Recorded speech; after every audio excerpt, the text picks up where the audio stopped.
ప్రభుత్వం ఇచ్చిన భూమిపై కొంతమంది కబ్జాకారుల కన్నుపడి ఆక్రమించుకునేందుకు ప్రయత్నిస్తున్నారని మాజీ ఆర్మీ సైనిక ఉద్యోగి అప్పన్న ఆరోపించారు. దుర్భాషలాడుతూ అవమానానికి గురి చేస్తున్నారని వాపోయాడు ఆ వృద్ధుడు.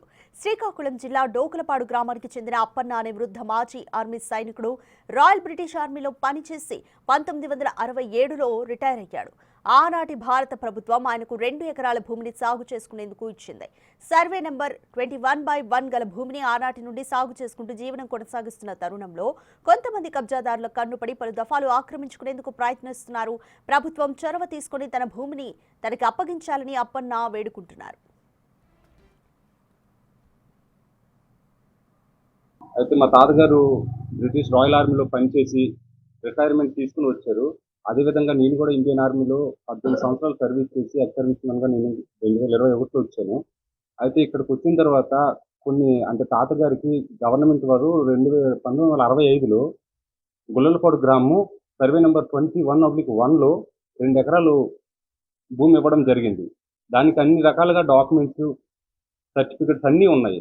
అయినప్పటికీ గుల్లలపాడు గ్రామస్తులు కొంతమంది మా తాతగారి మీద దౌర్జన్యం చేస్తున్నారు. దీన్ని నేను చూసి నాకు కూడా చాలా బాధ అనిపించింది. ఎందుకంటే తాతగారు 3 యుద్ధాల్లో పాల్గొన్నారు. ఇన్ని సంవత్సరాలు సర్వీస్ చేసి, నేను అదే ఆర్మీలో 18 సంవత్సరాలు సర్వీస్ చేసి ఇక్కడికి వచ్చిన తర్వాత ఇక్కడ గౌరవ మర్యాదలు అయితే మా గౌరవ మర్యాదలు చాలా భంగపరుస్తున్నారు. కనుక మీడియా ద్వారా నేను తెలియజేయాల్సింది ఏమంటే,